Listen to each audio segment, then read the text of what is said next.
देखो उसके आगे अपन पढ़ रहे हैं संगामी बलों की साम्य अवस्था। देखो संगामी बलों की साम्य अवस्था। देखो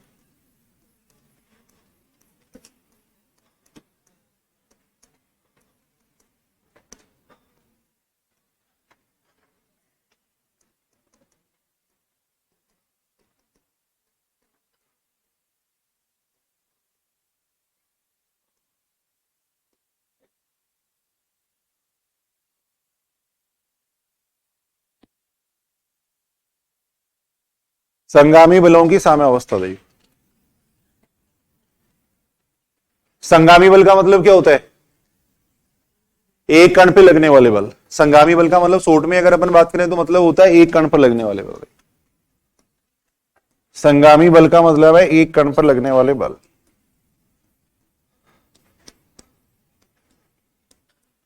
एक कण पर लगने वाले बल, एक कण पे जो बल लगते हैं उन बलों को कहते हैं संगामी बल। शॉर्ट में अपन बात कर रहे हैं। देख साम्यावस्था का मतलब क्या होता है? साम्यावस्था या संतुलन की अवस्था एक ही बात है। देख साम्यावस्था या संतुलन की अवस्था एक ही बात है। साम्यावस्था या संतुलन अवस्था,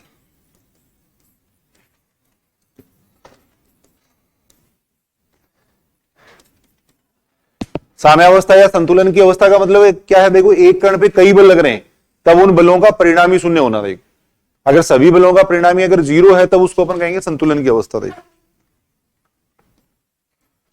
कण पर लगने वाले सभी बलों का, कण पर लगने वाले सभी बलों का परिणामी शून्य होना। देख वास्तव में उसके ऊपर 0 बल लग रहा है। देख कई बल लगा रहे हैं लेकिन वास्तव में उसके ऊपर 0 बल लग रहा है। देख तब उसको अपन कहेंगे संतुलन की अवस्था। देख एक कण के ऊपर कई बल लग रहे हैं, कई बल अगर लग रहे हैं तो उनका जो परिणामी अगर वो 0 आ रहा है तब उसको अपन कहेंगे संतुलन की अवस्था। देख परिणामी 0 आएगा तभी तो वो बल रुकेगा, वो कण रुकेगा एक जगह।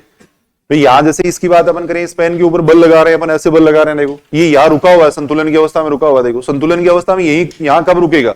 यदि इसमें परिणामी बल 0 लग रहा है। देखो वरना तो इधर चला जाएगा, इधर चला जाएगा, कहीं भी चला जाएगा। देखो परिणामी 0 अगर रहेगा तब उसको कहेंगे संतुलन की अवस्था। देखो कोई गति नहीं हो रही है उस कण में। देखो उस कण में कोई गति नहीं हो रही है, वो कण एक जगह रुका हुआ है, तब उसको अपन कहेंगे संतुलन की अवस्था। देखो तब संतुलन की अवस्था। देखो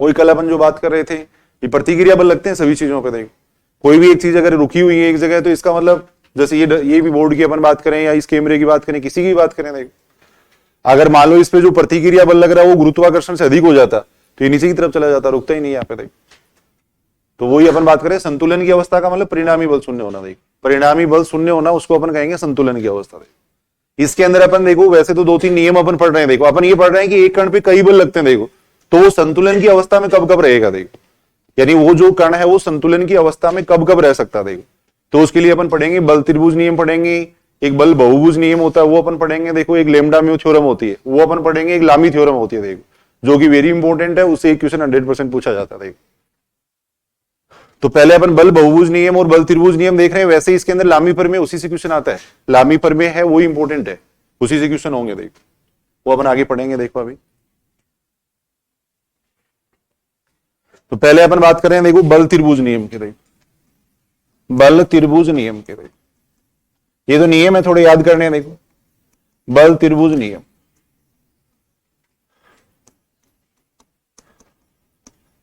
ट्राइएंगल लॉ ऑफ फोर्सेज,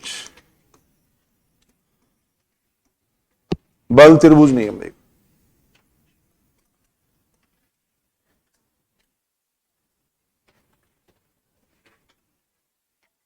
बल त्रिभुज नियम ये कहता है, देखो सुनेंगे, इधर सुनेंगे। देखो एक कण है, मान लो ये कण यहां पे रखा हुआ, लिखूंगा मैं अभी। देखो पहले देखो इधर सुन लो। देखो एक कण पे जैसे 3 बल लग रहे हैं। देखो मान लो ये कण पे 3 बल लग रहे हैं, कोई भी 3 बल लग रहे हैं। देखो ये जैसे मान लो पी क्यू आर अपने 3 बल मान लिए। देखो अगर इन तीनों बलों से, इन तीनों बलों को अगर परिमाण व दिशा में अगर अपन त्रिभुज की भुजाओं से अगर निरूपित कर सके यानी इन तीनों बलों की जो दिशा है वो तो क्या होनी चाहिए, त्रिभुज की जो भुजाओं की जो दिशा होती है वो होनी चाहिए, और इन तीनों से एक त्रिभुज बनना चाहिए। देख भाई हमेशा त्रिभुज थोड़ी बन जाता है। अगर मान लो मैं इसका मान 1 ले लूं, इसका मान 2 ले लूं, इसका मान 3 ले लूं, तो इससे अपन त्रिभुज थोड़ी बना सकते, नहीं बना सकते ना। भाई त्रिभुज कब बनता है, बड़ी जो भुजा है वो छोटी भुजाओं के योग से बड़ी होती है, तभी तो त्रिभुज बनता है। भाई यहाँ पे जैसे अपन ने 1 2 3 ले लिया, इससे त्रिभुज बना सकते हो क्या, इससे त्रिभुज नहीं बन सकता। त्रिभुज कब बनता है, यदि बड़ी भुजा है उसका जो मान है वो क्या होना चाहिए, छोटी भुजाओं के योग से ज्यादा होना चाहिए। अब अगर यहाँ पे अगर अपन देखें तो ये हो जाएंगे संग, ये समतली एक लाइन में सैरेख बल हो जाएंगे। देखो सैरेख मान हो गए ये, तो एक तरीके से देखे तो अगर इसको मैं 1 कह दूं, इसको 2 कह दूं, तो ये कितना आ रहा है, 3 आ रहा है। तो भुजा ऐसे बनेगी, अब ऐसे थोड़ी बन जाएगा ये त्रिभुज, इस तरीके से थोड़ी बन जाएगा। तो यहाँ पे अगर अपन देखें तो देखो इससे त्रिभुज नहीं बन रहा है। तो अपन ये कह रहे हैं कि एक कण पे 3 बल लग रहे हैं, उन तीनों बलों से एक त्रिभुज बनना चाहिए। देखो यानी वो जो परिमाण है वो तो क्या परिमाण है, उससे तो क्या बनना चाहिए, त्रिभुज बनना चाहिए।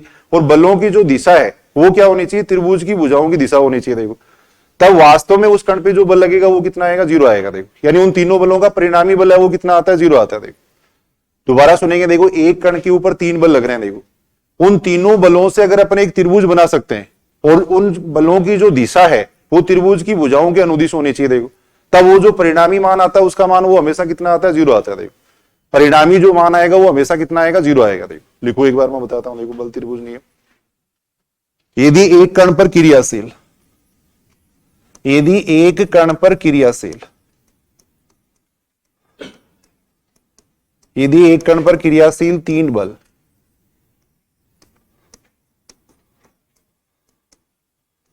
यदि एक कण पर क्रियाशील 3 बल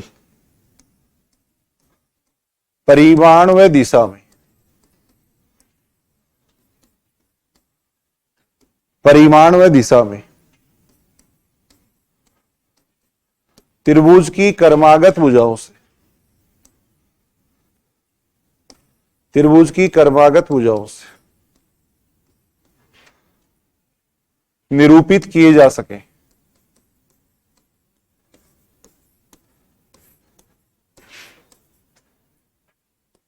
किए जा सके, तो वे बल संतुलन की अवस्था में होते हैं। तो वे बल संतुलन की अवस्था में होते हैं, यानी उनका परिणामी कितना आएगा, 0 आएगा। देखो तो वे बल संतुलन की अवस्था में होते हैं। देखो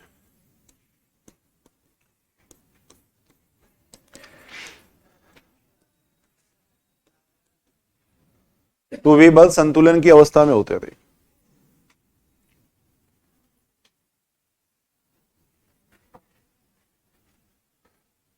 एक कण पे 3 बल लग रहे हैं, उन तीनों बलों से अगर अपन त्रिभुज बना सके, देखो उनका जो परिमाण है उससे तो क्या बनना चाहिए, त्रिभुज बनना चाहिए। देखो और उनकी जो दिशा है वो क्या होनी चाहिए, त्रिभुज की भुजाओं के अनुदिश होनी चाहिए। देखो तब उसका परिणामी जो बल आएगा वो कितना आएगा, 0 आएगा। देखो उन तीनों बलों का अगर परिणामी निकालोगे तो परिणामी कितना आएगा, 0 आएगा। देखो पीछे अपन एक क्वेश्चन लिया था, त्रिभुज की समबाहु भुजाओं के अनुदिश लिया था, वहां पे अपने जो बल ले रखे हैं वो 1 2 3 ले रखे हैं। देखो तो उनसे त्रिभुज बन ही नहीं रहा। देखो वहां पे केवल दिशा है वो क्या है, त्रिभुज की भुजाओं के अनुदिश है।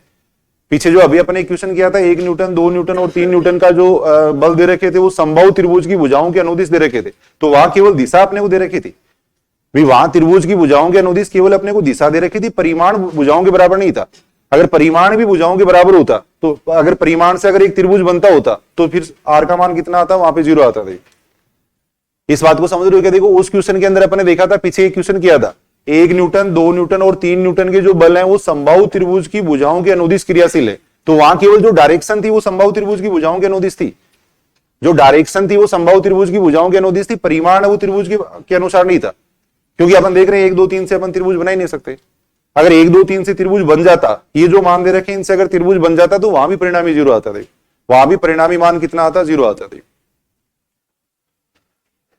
यानी एक कण पे 3 बल लग रहे हैं, तीनों बलों से अगर अपन एक त्रिभुज बना सके, उनका परिमाण है वो तो त्रिभुज के अनुसार होना चाहिए, भुजाओं के अनुसार होना चाहिए, और दिशा है वो त्रिभुज की कर्मागत भुजाओं के अनुदिश होनी चाहिए। देखो तब उनका परिणामी हमेशा कितना आता है, 0 आता है। देखो वैसे भी थोड़ा इस बात को अपन देख सकते हैं। देखो वैसे भी इस बात को देखा जा सकता है। देखो आपने ये मान लिया जैसे 3 बल है, देखो इस तरीके से लग रहे हैं। देखो एक कण है उसके ऊपर 3 बल लग रहे हैं। देखो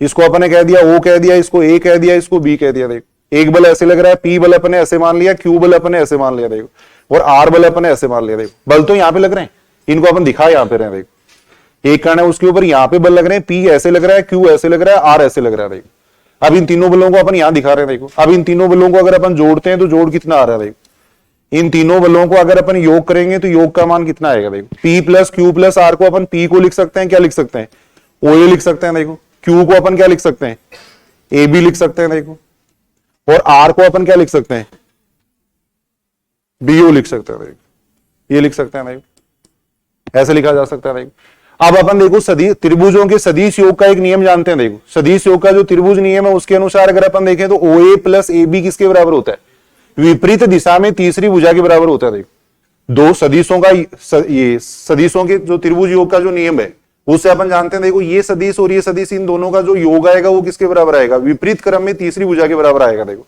तो OA प्लस AB को अपन क्या लिख सकते हैं, OB लिख सकते हैं। देखो इसको अपन OB लिख सकते हैं, ये BO है। देखो तो यहां अपन देख रहे हैं, देखो OB हो गया, BO को अपन क्या लिख सकते हैं, माइनस OB लिख सकते हैं। ये लिख सकते हैं। अब यहां से अगर अपन देखें तो इसका मान कितना आ रहा है, 0 आ रहा है। यहां से इसका मान अगर अपन देखें तो कितना आ रहा है, 0 आ रहा है। ये अपन देख सकते हैं। तो यानी अपन ये तो एक नियम है जो अपने कहीं काम आ सकता है। देखो वैसे कोई इस पर आधारित क्वेश्चन नहीं है। देखो अपन ये कह रहे हैं कि यदि एक कण पे क्रियाशील 3 बल है वो अगर परिमाण और दिशा में त्रिभुज की भुजाओं से अगर निरूपित किए जा सकते हैं तो वे बल हमेशा क्या होते हैं, संतुलन की अवस्था में होते हैं। देखो वे बल हमेशा संतुलन की अवस्था में होंगे। देखो इस प्रमेय का विलोम है वो भी सत्य है। लिख लो, ये बना लो डायग्राम। देखो एक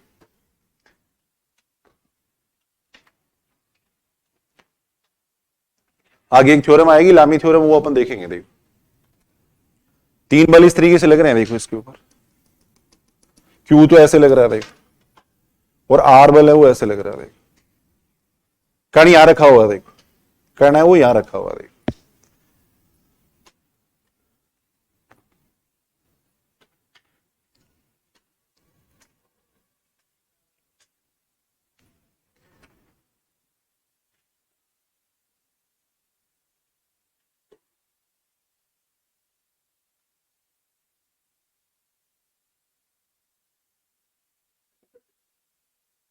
देखो एक तो अपन ये बात कह रहे हैं कि यदि एक कण पे 3 बल इस तरीके से लग रहे हैं कि उनको परिमाण एवं दिशा में त्रिभुज की भुजाओं से निरूपित किया जा सकता है तो वे बल क्या होंगे, संतुलन की अवस्था में होंगे। देखो विलोम का मतलब क्या है, देखो विलोम, इस प्रमेय का विलोम भी सत्य है।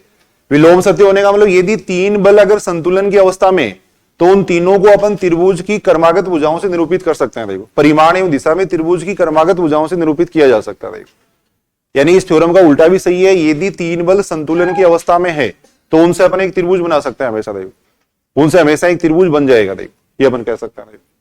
तो लिख लेना ये बात भी, इस प्रमेय का विलोम है वो भी सत्य है। देखो इस प्रमेय का विलोम भी सत्य है। देखो इस प्रमेय का विलोम भी सत्य है।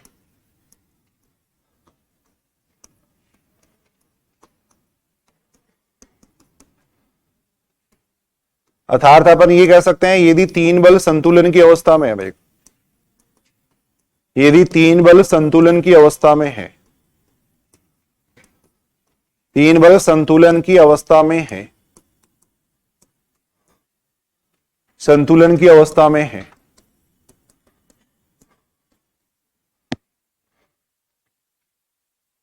तब तीनों बलों को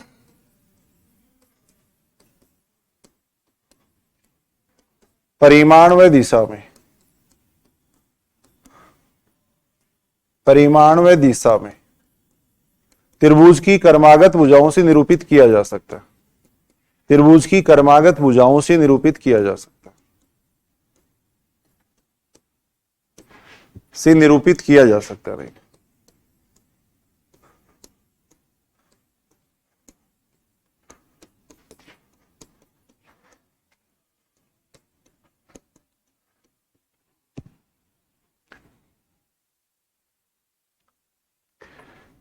अगर 3 बल संतुलन की अवस्था में है तो उससे अपन एक त्रिभुज बना सकते हैं। त्रिभुज की भुजाओं द्वारा उसको व्यक्त किया जा सकता है।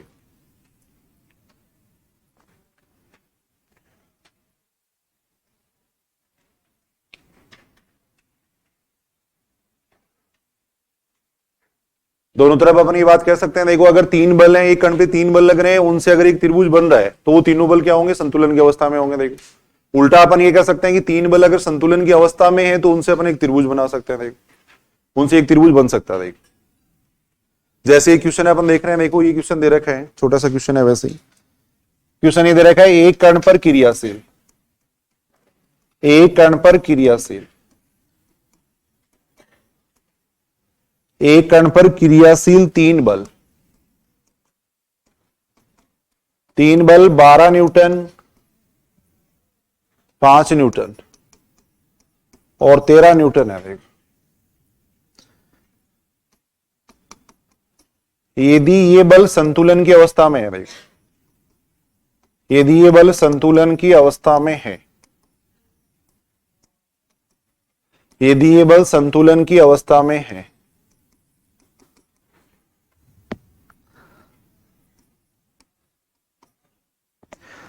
तब अपने को 12 न्यूटन व 5 न्यूटन बलों के मध्य कोण पूछा गया। देखो बलों के मध्य कोण पूछा गया। देखो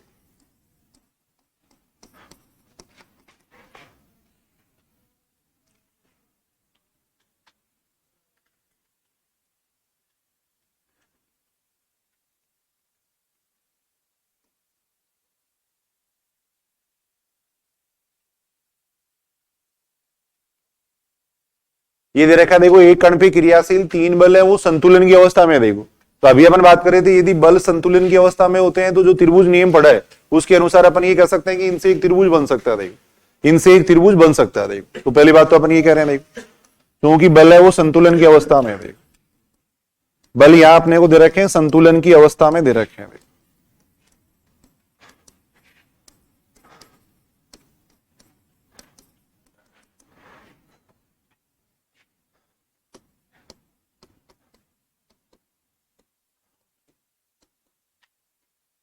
तब बलों द्वारा त्रिभुज को व्यक्त किया जा सकता है। देखो त्रिभुज बनाया जा सकता है, शॉर्ट में लिख सकते हैं, बलों द्वारा त्रिभुज बनाया जा सकता है।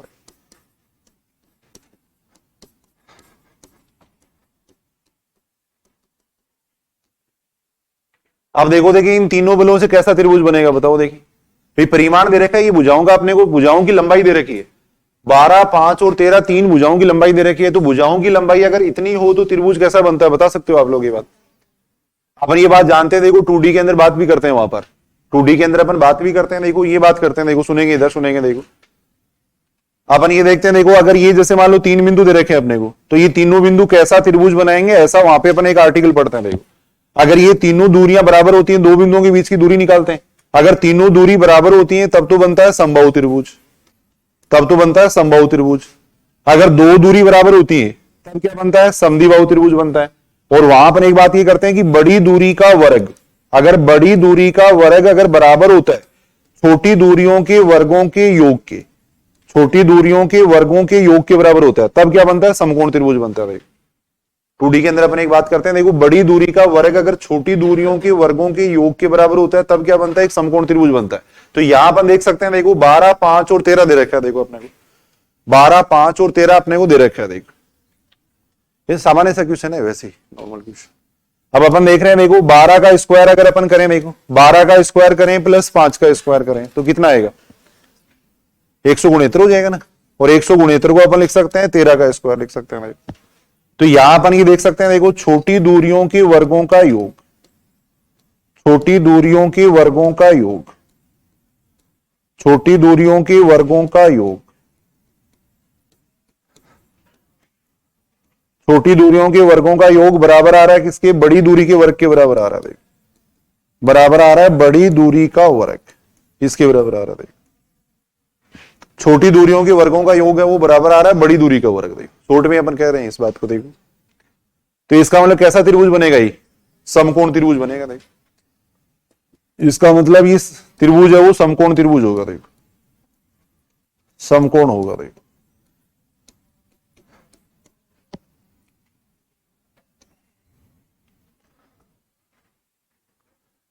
अब समकोण त्रिभुज कैसे बनाओगे, सबसे बड़ी जो भुजा होगी वो तो कर्ण होगी। देखो भाई सबसे बड़ी जो भुजा वो तो कर्ण होगी, अपन ये बात जानते हैं समकोण त्रिभुज के अंदर।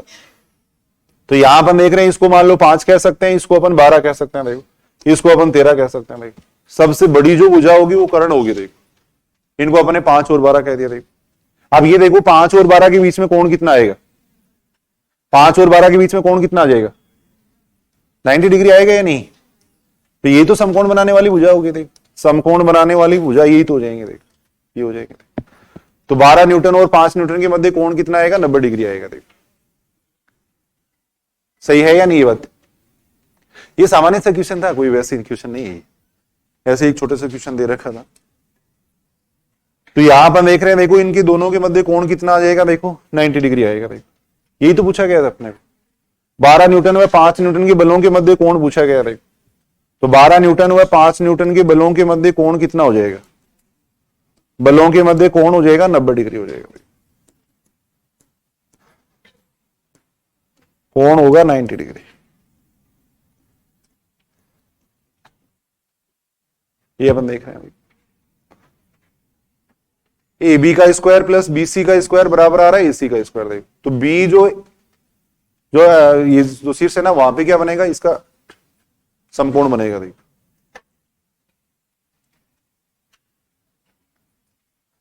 दोबारा अपन देख रहे हैं, देखो अपने को ये कहा गया था एक कण पे 3 बल क्रियाशील है, ये संतुलन की अवस्था में है। देखो पहली बात तो अगर 3 बल संतुलन की अवस्था में होते हैं तो बल त्रिभुज नियम ये कहता है कि उन तीनों बलों से आप एक त्रिभुज बना सकते हो। देखो तो तीनों बलों से अपन एक त्रिभुज बनाया। देखो अब अपने को ये देखना था कि कैसा त्रिभुज बनेगा, तो वो अपन 2-3 नियम अपन जानते हैं 2D के अंदर। अगर तीनों दूरियां बराबर होती है तो समबाहु त्रिभुज बनता है, 2 दूरियां बराबर होती है तो समद्विबाहु त्रिभुज बनता है, छोटी भुजाओं के वर्गों का योग अगर बड़ी भुजा के वर्ग के बराबर आता है तब क्या बनता है? समकोण त्रिभुज बनता है। देखो तो यहां अपन देख रहे थे, देखो छोटी दूरियों के वर्गों का जो योग है या छोटी लंबाइयों के वर्गों का जो योग है वो इसके बराबर आ रहा है। देखो तो ये इसका मतलब ये समकोण त्रिभुज बनेगा। देखो और समकोण त्रिभुज बनेगा। अब समकोण त्रिभुज इस तरीके से बनेगा। देखो अपन जानते हैं समकोण त्रिभुज में जो सबसे बड़ी भुजा होती है वो कर्ण होती है। देखो तो ये अपने 13 ले लिया, इधर 12 और 5 लिया। ये 10th वाला सिलेबस ढंग से पढ़ोगे ना तब ये नियम समझ में आएंगे। देखो उनको पढ़ो ढंग से, थोड़ा 10th वाला सिलेबस पढ़ो ढंग से। देखो जब वो पढ़ाते हैं तब तो आप घर चले जाते हो, तो है ना। हाँ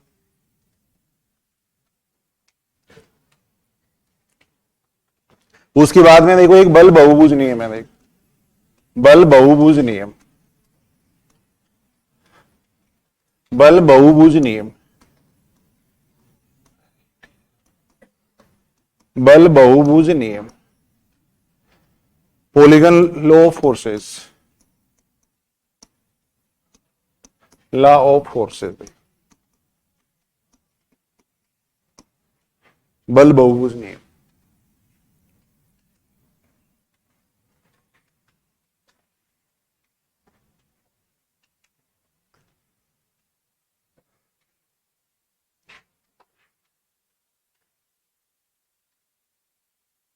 बल बहुभुज नियम कोई ज्यादा खास काम नहीं आएगा कहीं भी, वही नियम है। देखो अगर मान लो त्रिभुज के जो अपने अपने को बल दे रखे हैं, देखो उन बलों को अगर परिमाण एवं दिशा में बहुभुज की भुजाओं से अगर निरूपित कर सकते हैं, देखो तब उन बलों का परिणामी हमेशा कितना आता है? 0 आता है। देखो यानी उन जो बल अपने को दे रखे हैं उनसे अगर एक बहुभुज बना सकते हैं, और जो बहुभुज की जो कर्मागत जो भुजाएं है ना उसके अनुसार उसकी दिशा होनी चाहिए। देखो उन बलों की जो दिशा है वो बहुभुज की जो कर्मागत भुजा है उनके अनुसार होनी चाहिए। देखो तब उसका परिणामी निकालोगे तो वो हमेशा कितना आता है? 0 आता है। देखो तो लिख लेना एक नियम यही है। देखो यदि एक कण पर लगने वाले बल,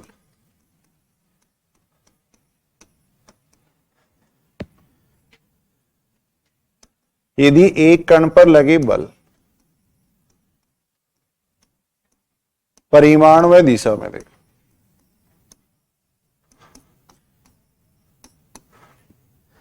परिमाण व दिशा में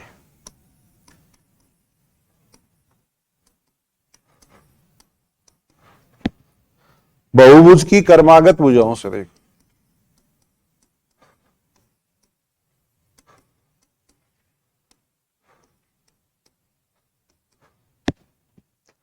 से निरूपित किया जा सके। देखो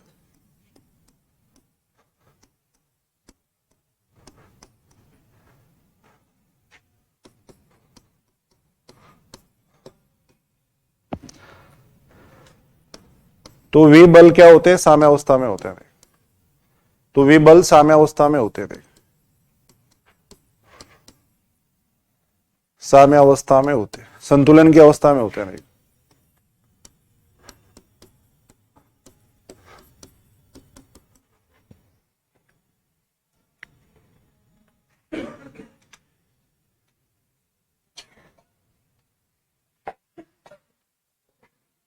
विलोम भी इसका सत्य है। देखो अब यहां देखो बहुभुज का मतलब ये तो हो गया, आयत हो गया, वर्ग हो गया, ये सारे बहुभुज ही तो हैं। देखो तो यहां पर ये कह सकते हैं, जैसे मान लो एक कण यहां पे रखा हुआ है, देखो एक कण यहां रखा हुआ है, उसमें जो बल लग रहे हैं वो ऐसे लग रहे हैं उनसे एक वर्ग बन जाना चाहिए, देखो उनसे एक वर्ग बन जाना चाहिए, और उसकी जो दिशाएं हैं वो वर्ग की जो कर्मागत भुजा उसके अनुसार होनी चाहिए, देखो। अब वर्ग कब बनेगा, जब ये सारी लंबाइयां बराबर लेंगे तभी तो वर्ग बनेगा, देखो।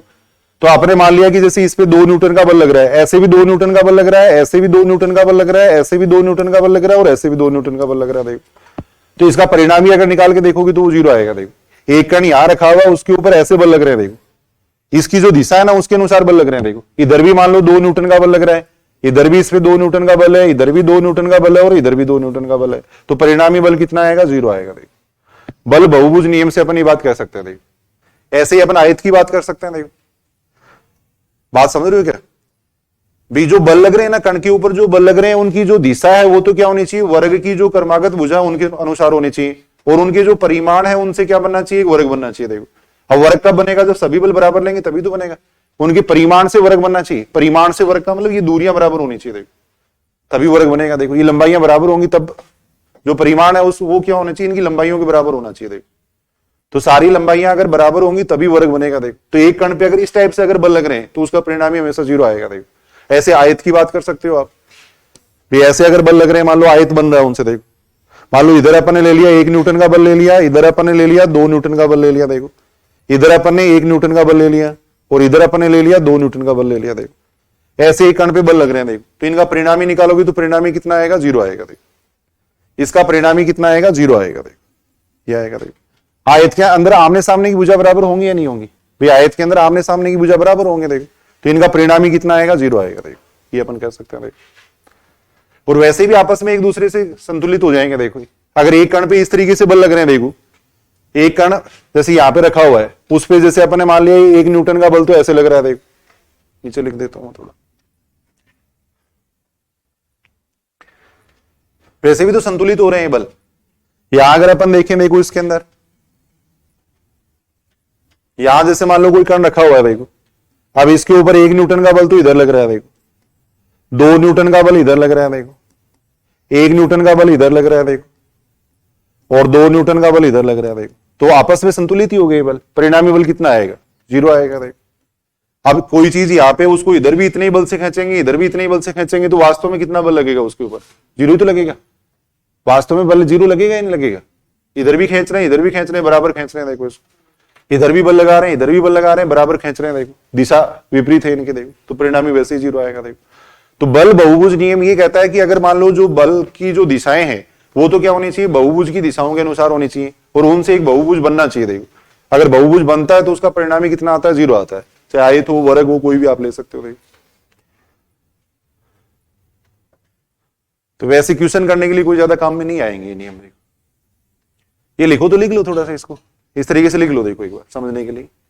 थोड़ा साइड में लिख लेना, उधर वो इसका डेरिवेशन थोड़ा कर देते हैं अपन, देखो।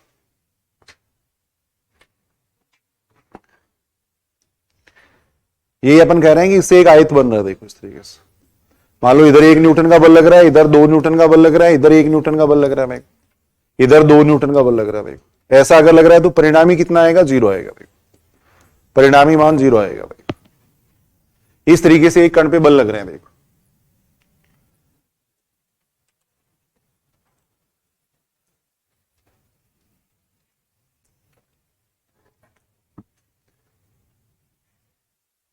परिणामी इनका आएगा, 0 आएगा, देखो।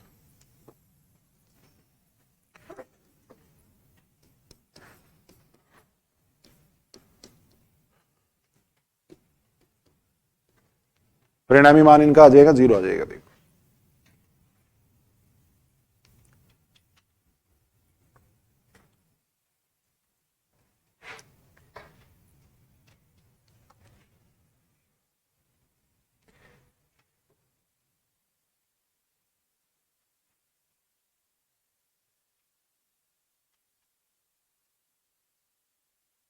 देखो अपन ने मान लिया कि एक कण यहां रखा हुआ है, देखो।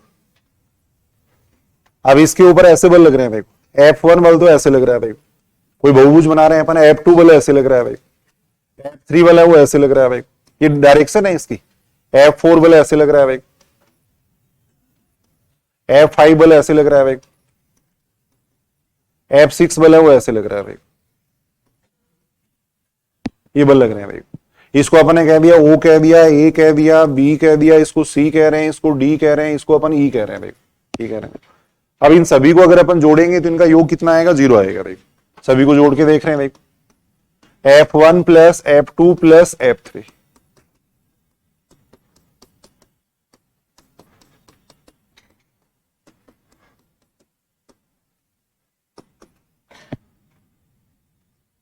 F1 को अपन क्या लिख सकते हैं? देखो F1 को अपन क्या लिख सकते हैं? OA लिख सकते हैं। देखो F1 को अपन OA लिख सकते हैं। F2 को क्या लिख सकते हैं? AB लिख सकते हैं। देखो F3 को क्या लिख सकते हैं? BC लिख सकते हैं। ऐसे F4 को क्या लिख सकते हैं? CD लिख सकते हैं। देखो और इसको क्या लिख सकते हैं? F5 को अपन DE लिख सकते हैं। देखो ऐसे FC को अपन लिख सकते हैं EO लिख सकते हैं। ये लिख सकते हैं।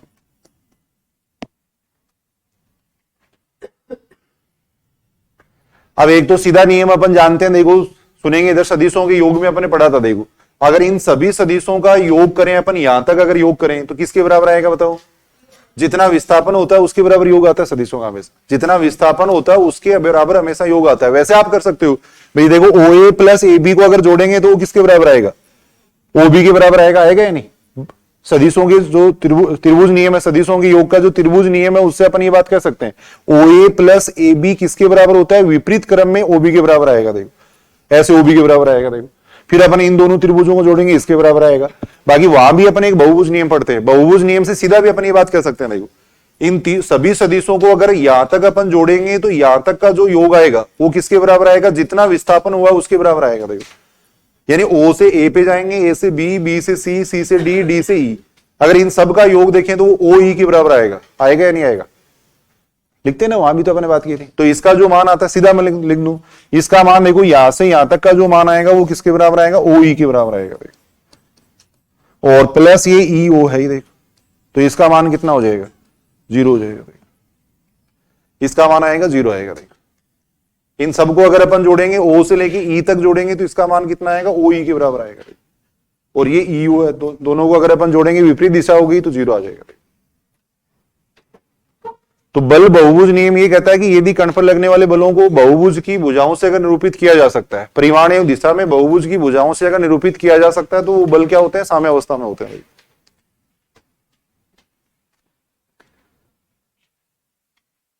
एक क्वेश्चन अपन देख रहे हैं। देखो इसका क्वेश्चन ये दे रखा है, त्रिभुज ABC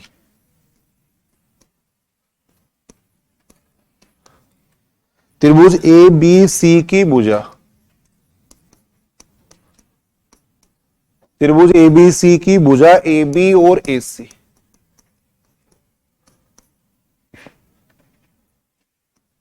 D तथा E बिंदुओं पर क्रम से लिख देते हैं। क्रम से D तथा E बिंदुओं पर द्विभाजित होती है। देखिए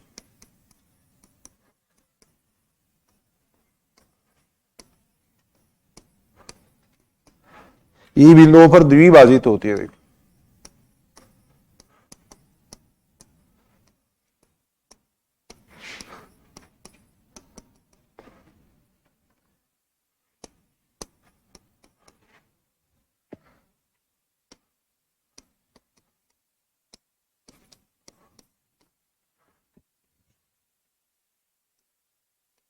तब BE व DC द्वारा निरूपित बलों का परिणामी पूछा गया था।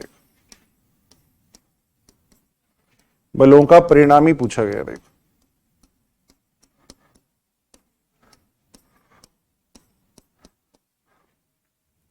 ऑप्शन ऐसे दे रखा है। देखो अपने को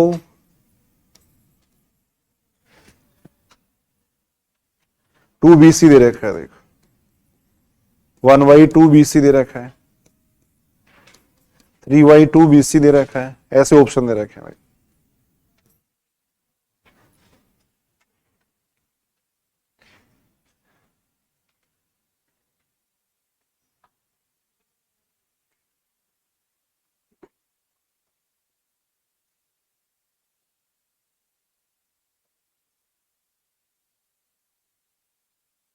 पढ़ो क्वेश्चन को क्या दे रखा है। देखो त्रिभुज ABC की भुजा AB और AC, ये मान लिया अपने त्रिभुज ABC मान लिया। भाई ये तो त्रिभुज ABC है। देखो त्रिभुज ए बी सी है देखो। अब इनकी भुजाओं के मध्य बिंदु अपने को दे रखे हैं डी और ई दे रखे हैं। ये अपने ए बी का मध्य बिंदु डी दे रखा है, इसका मध्य बिंदु ई दे रखा है देखो, ऐसे दे रखा है देखो।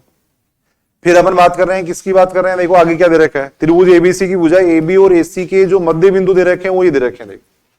तब बी ई व डी सी द्वारा निरूपित बलों का परिणाम ही पूछा गया देखो। बी तो ये हो गया देखो, बी तो ये हो गया और डी सी ये हो गया देखो, यानी इनको जोड़ने पर कितना आएगा वो अपने को पूछा गया देखो। डीसी का मतलब ये हो जाएगा देखो, बी व डीसी द्वारा निरूपित बलों का परिणामी अपने को पूछा गया देखो। कितना आ जाएगा देखो, इनको अगर परिणामी देखेंगे तो बी और डीसी को अपन जोड़ेंगे देखो, बी और डीसी को अपन जोड़ेंगे देखो।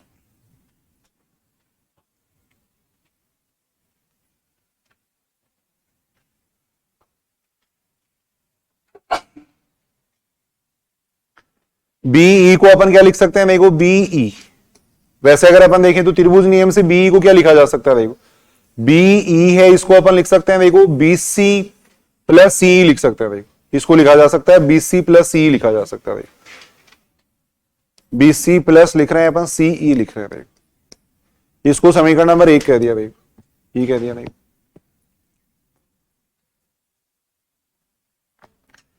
बीई को सदिश योग का जो त्रिभुज नियम है उससे मैंने लिखा है देखो, बीसी प्लस सीई किसके बराबर होता है, बीई के बराबर होता है देखो। सदिशों का योग करने का एक सीधा सा नियम ये होता है देखो, जैसे इन दोनों भुजाओं का योग करना है तो ये देखो विस्थापन कितना हुआ है। विस्थापन क्या होता है, सीधा मिला दो वही विस्थापन होता है देखो। अगर कोई व्यक्ति यहां से यहां गया, यहां से यहां गया, यहां से यहां गया, वापिस यहां पे आ गया तो विस्थापन कितना हुआ, 0। विस्थापन 0 होता है, विस्थापन 0 होता है। तो जितना विस्थापन होता है उतना योग होता है। बी से सी पर गए, सी से ई पर गए, तो वास्तव में विस्थापन कितना हुआ ये हुआ देखो। तो जितना विस्थापन होता है उतना योग होता है सदिशों का देखो। तो यहां अगर अपन देखें तो बी सी प्लस सीई को अपन लिख सकते हैं बीई लिख सकते हैं, सदिश योग के त्रिभुज नियम से लिख सकते हैं देखो। ऐसे ही अगर अपन देखें तो डीसी दे रखा है, डीसी है देखो, डीसी को अपन क्या लिख सकते हैं, डीई प्लस ईसी लिख सकते हैं देखो। डीसी को अपन लिख सकते हैं डीई प्लस ईसी लिख सकते हैं देखो। डीसी को लिखा जा सकता है देखो डीई प्लस लिखा जा सकता है ईसी लिखा जा सकता है देखो। इसको मैंने समीकरण नंबर 2 कह दिया देखो। अब दोनों को जोड़ दो, इनको देखो कितना आता है। अपने को इन निरूपित बलों का परिणामी मान पूछा गया देखो, इन दोनों को जोड़ेंगे देखो।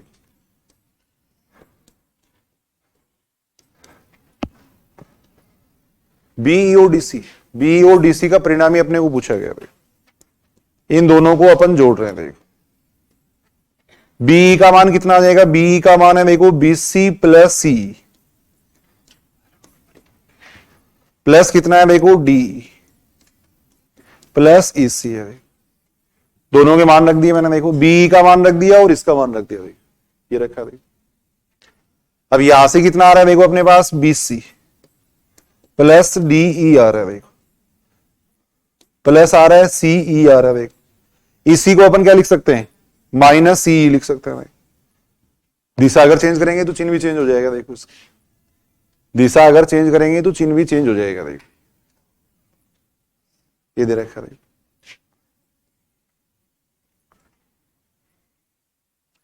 अब यहां अपन देख रहे हैं ये इससे कैंसिल हो जाएगा देखो, तो ये बनेगा कितना, बीसी प्लस डीई, ये बनेगा देखो।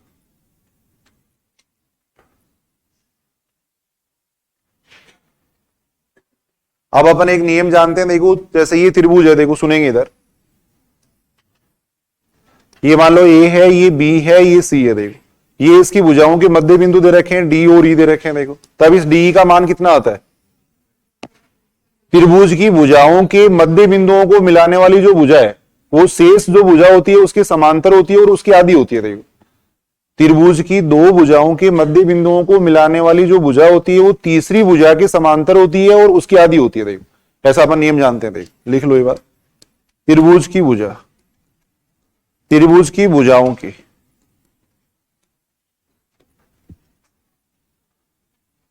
के मध्य बिंदुओं को मिलाने वाली भुजा, मध्य बिंदुओं को मिलाने वाली भुजा को मिलाने, ये 10th में जो प्रॉपर्टी वगैरह दे रखी है वहां दे रखा है त्रिभुज के लिए। त्रिभुज की भुजाओं के मध्य बिंदुओं को मिलाने वाली भुजा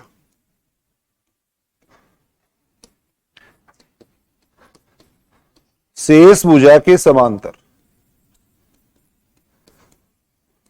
शेष भुजा के समांतर व आदि होती है। देखो शेष जो भुजा है उसके समांतर व आदि होती है।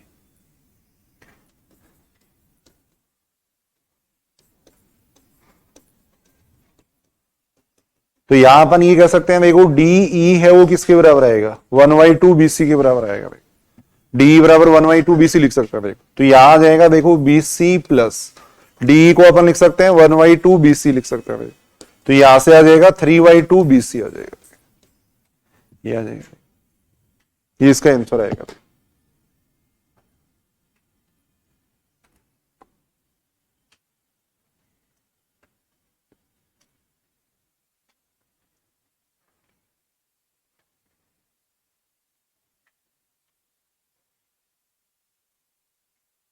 देखो यहां आपने को पूछा गया था बी व डीसी द्वारा निरूपित बलों का परिणामी पूछा गया था, तो सदिश योग से कर रहे हैं अपन। कोई परिमाण दिया हुआ था तो अपन दिशा वगैरह वो देखते। देखो अब यहाँ सदिश योग से इनका परिणामी अपन निकाल रहे हैं। देखो तो बी और डीसी का परिणामी अपन ने इस तरीके से निकाला। देखो दोनों को अपने जोड़ दिया। देखो बी व डीसी दोनों को जोड़ा। देखो तो बी का मान अपन ने निकाल लिया था, डीसी का मान निकाल लिया था, फिर ये मान लगे तो बी प्लस डीसी बराबर आ जाएगा 3/2 BC आ जाएगा। देखो भाई यहाँ आपने वो परिमाण नहीं दे रखा, जैसे 1 न्यूटन 2 न्यूटन 3 न्यूटन वैसे दिया होता तो अपन एंगल वगैरह निकाल के देखते। देखो अब यहाँ आपने वो सदिश दे रखा है, तो सदिशों का जो योग होता है उससे इनका परिणाम ही निकलेगा। देखो तो बी व डीसी दो सदिश दे रखे हैं, उनको दोनों को योग कर दिया अपन। सदिशों के योग से अपन परिणाम ही निकाल रहे हैं, सदिशों के योग से परिणाम ही निकाल रहे हैं। देखो देखिए ठीक है क्या ये बात, बताओ थोड़ा प्रैक्टिस करनी पड़ेगी। देखो इनको थोड़ी सी प्रैक्टिस तो करनी पड़ेगी। देखो ये अपन देख रहे हैं, एक होती है देखो लेमडा म्यू थ्योरम होती है। देखो लेमडा म्यू प्रमेय। देखो इसका स्टेटमेंट तो 1-2 बार पूछा हुआ अभी एग्जाम के अंदर। लेमडा म्यू प्रमेय। देखो लेमडा म्यू प्रमेय। देखो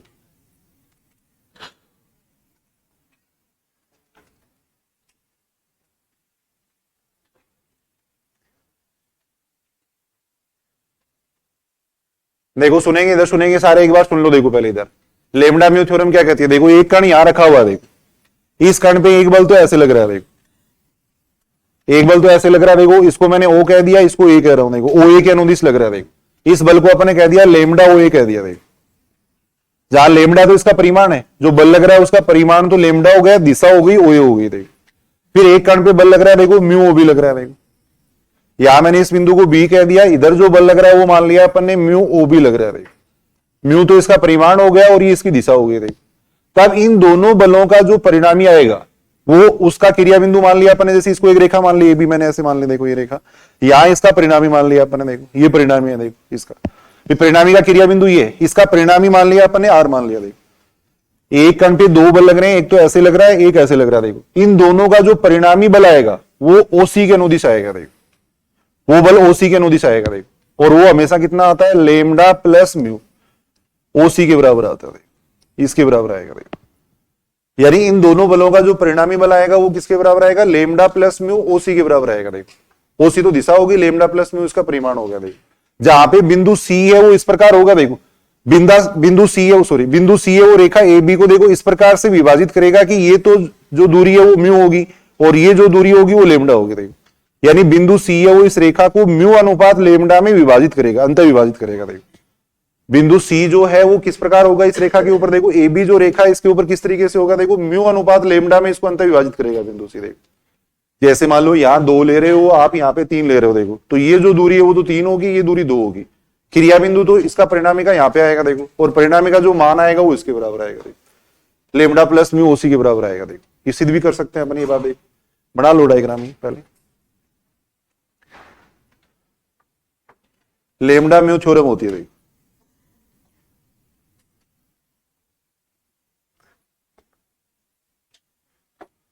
परिणामी है वो इसको देखो म्यू अनुपात लेमडा में अंत विभाजित कर रहा है, उल्टा होता है। अगर यहां म्यू ले रहे हैं तो यहां म्यू आएगा, यहां लेमडा ले रहे हैं तो यहां लेमडा आएगा। देखो म्यू अनुपात लेमडा में इसको अंत विभाजित करेगा। देखो इससे नेक्स्ट जो लामिप थ्योरम है वो आसान है, फिर आगे उसी पे आधारित क्वेश्चन है सारे। देखो ये तो नियम दे रखे हैं 2-3। देखो इनका स्टेटमेंट कहीं काम में आ सकता है, थोड़ा देख लेना। इन पे आधारित कोई क्वेश्चन नहीं है वैसे ज्यादा।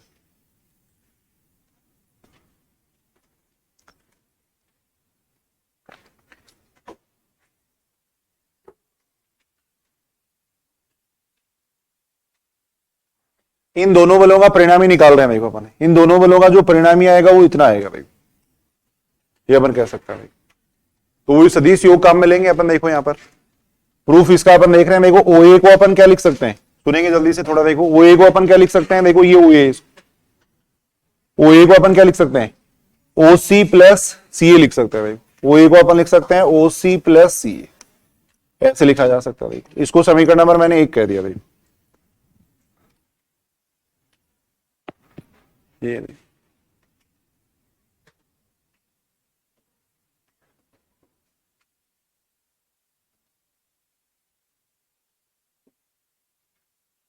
OA को अपन लिख सकते हैं देखो OC प्लस CA लिख सकते हैं। देखो ये तो OC हो गया, ये C हो गया।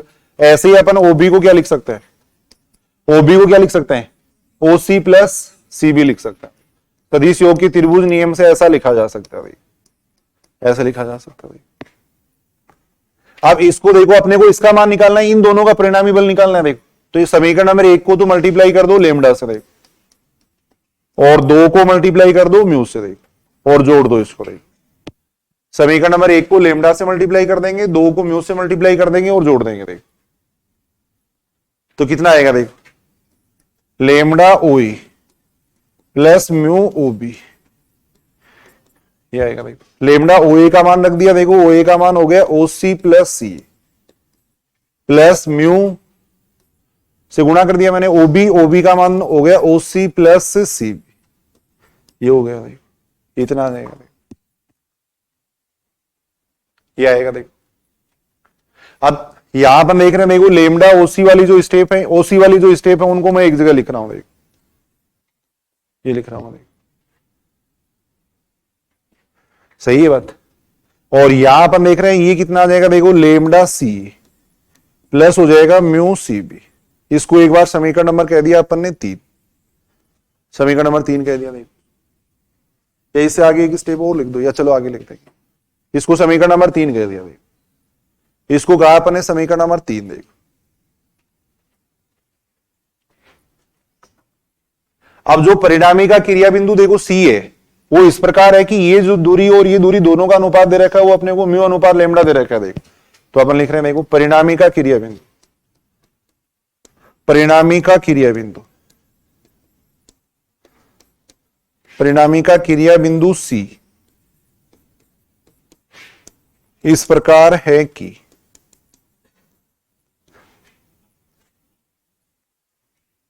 परिणामी का क्रिया बिंदु C इस प्रकार है कि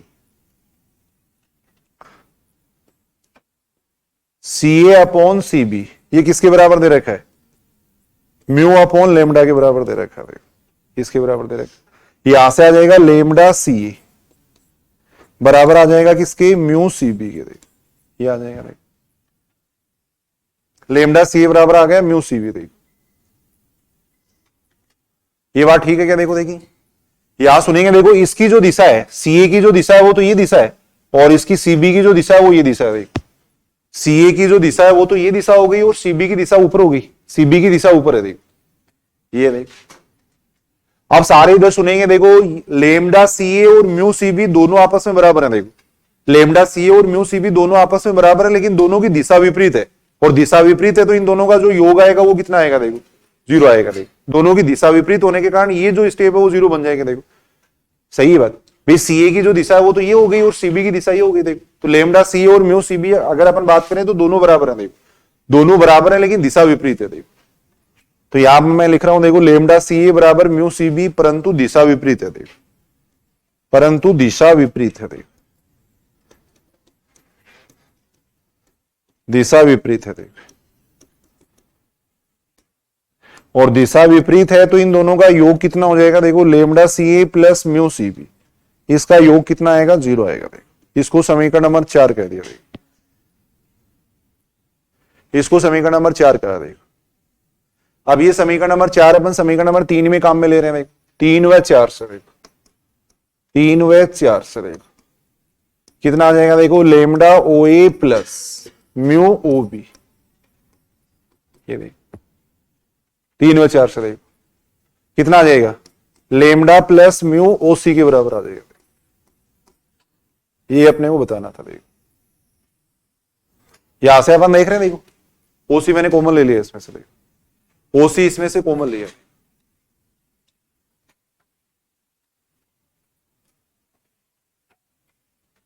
जहां बिंदु सी इस प्रकार है, देखो जहां बिंदु सी इस प्रकार है,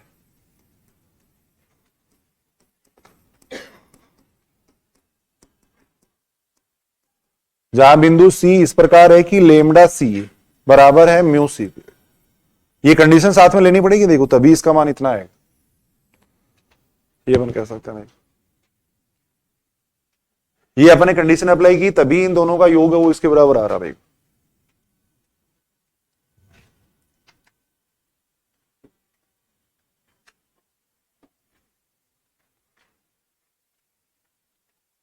देखो एक बार दोबारा अपन बात कर रहे हैं, देखो एक बिंदु O है, उसके ऊपर OA के अनुदिश तो एक बल लग रहा है लेमडा OA, देखो OB के अनुदिश एक बल लग रहा है म्यू OB, देखो तब इन दोनों बलों का जो परिणामी आता है वो इतना आता है, देखो लेमडा प्लस म्यू OC के बराबर आएगा। लेमडा म्यू थ्योरम कहती है, देखो ये बात, इनका स्टेटमेंट लिख लेना, देखो एक जगह इसका स्टेटमेंट अपन लिख रहे हैं। अतः अपन ये बात कह सकते हैं भाई,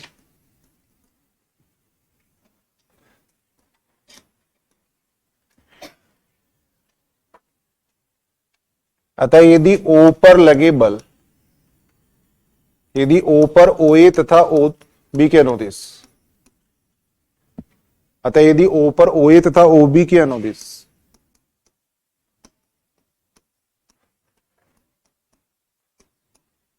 लगे बल क्रम से लेमडा OA तथा म्यू OB हो,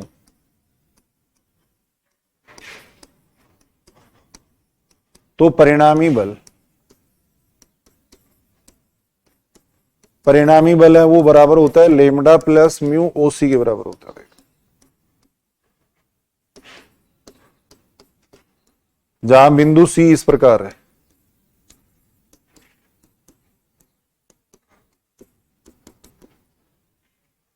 ये लिख लिया, लिखा थोड़ी अभी, ये लिख लिया ये लाइन, अगर नहीं लिखी तो एक बार काट रहे, ऐसे लिख देते हैं पहले अर्थात वो स्टेटमेंट लिख रहा हूं, lambda OA plus mu OB बराबर अपन लिख सकते हैं, देखो ये लिख सकते हैं लेमडा प्लस म्यू OC लिख सकते हैं।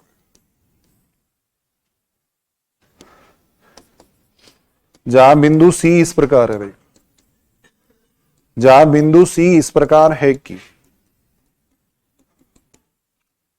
लेमडा CA बराबर है किसके, म्यू CB के, ये देखो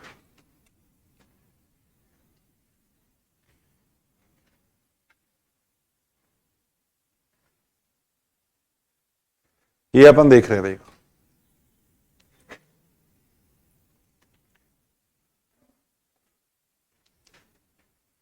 लेमडा म्यू थ्योरम है, इसका स्टेटमेंट एक दो बार पूछा गया है, कहीं एक एग्जाम में पूछा हुआ है कहीं पर, देखो ये थोड़ा ध्यान दे लेना, देखो ये OA के अनुदिश लेमडा OA बल लग रहा है, OB के अनुदिश लेमडा OB बल लग रहा है, तब परिणामी बल कितना आएगा, तो वो आएगा लेमडा प्लस म्यू OC आएगा, जहां C इस प्रकार है कि लेमडा CA बराबर म्यू CB है। देखो ये देखो अगर ये दोनों बलों का परिमाण अगर बराबर ले लें, देखो एक नोट लगा के अपन एक बात लिख सकते हैं, देखो लेमडा और म्यू दोनों अगर बराबर ले लें, यानी दोनों बलों का परिणाम ये परिमाण है वो बराबर ले लें, देखो तो उससे अपन एक कंडीशन देख सकते हैं, देखो नोट लगा के लिख लेना, एक बात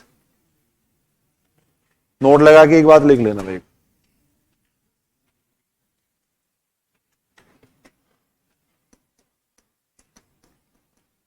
यदि लेमडा बराबर म्यू हो, देखो अगर दोनों बल बराबर हो, देखो तब इनका परिणामी कितना आ जाएगा, लेमडा बराबर म्यू इसमें रखेंगे तो कितना बनेगा, देखो lambda OA plus lambda OB बराबर कितना आ जाएगा, 2 लेमडा OC आ जाएगा, भाई ये आएगा भाई, तो यहां से OA प्लस OB कितना आ रहा है भाई, बराबर आ रहा है 2 OC आ रहा है।